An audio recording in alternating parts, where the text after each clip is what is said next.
राधे राधे दोस्तों, जय श्री कृष्णा, हर हर महादेव।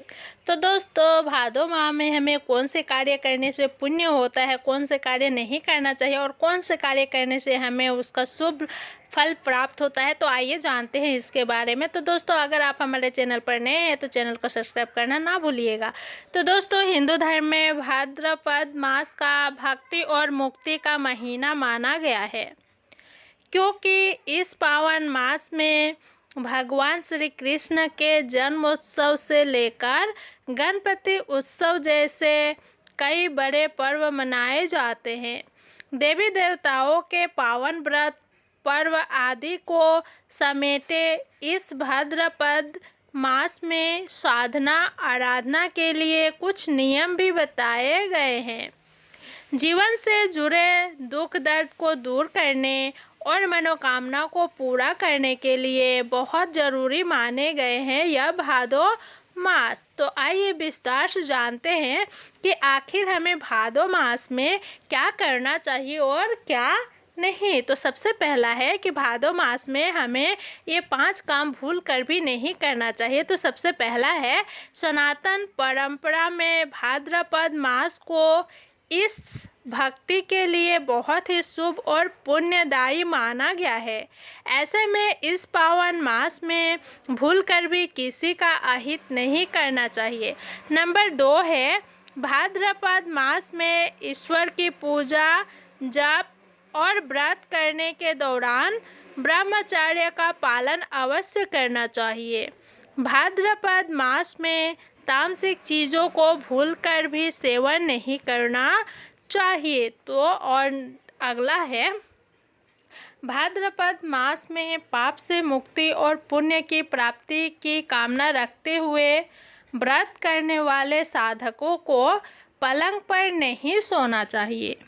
भाद्रपद में भूलकर भी किसी को अपशब्द या फिर झूठ नहीं बोलना चाहिए।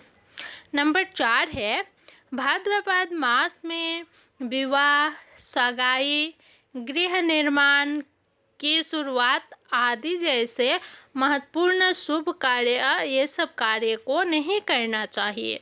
नंबर 5 है, भाद्र मास में व्यक्ति को पूजा के तमाम नियम के साथ खान पान से जुड़े नियम का भी पालन करते हुए गुड़, दही और इससे बनी चीज़ों के सेवन से बचना चाहिए। ये हमारे सेहत के लिए हानिकारक है। तो चलिए दोस्तों, अब जानते हैं भाद्र मास में कौन से 5 काम करना चाहिए। तो सबसे पहला है, पुण्य की कामना रखने वाले साधकों को भाद्र मास के दिन 2 बार स्नान करना चाहिए। साधक को प्रातःकाल और सूर्योदय से पूर्व उठकर और सायंकाल में ईश्वर की पूजा से पहले एक बार फिर स्नान करना चाहिए। नंबर 2 है, यदि आप भगवान श्री कृष्ण के साधक हैं तो उनकी पूजा करते समय भोग में गाय के दूध से बने पंचामृत और प्रसाद में तुलसी का दल अवश्य प्रयोग करें। नंबर 4 है, भाद्र मास में भगवान श्री कृष्ण का पूजा में शंख, चंदन और मोरपंख की प्रयोग अवश्य करें।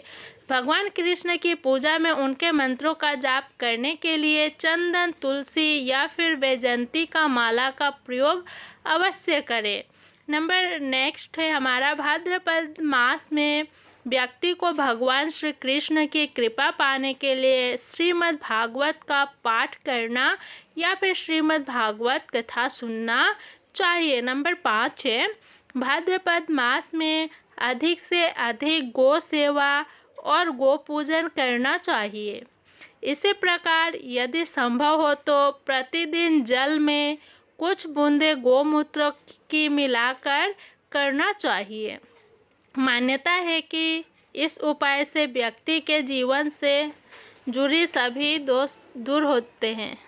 तो दोस्तों, ऐसे ही महत्वपूर्ण वीडियो और भी हमारे चैनल पे है, आप वहां से देख सकते हैं।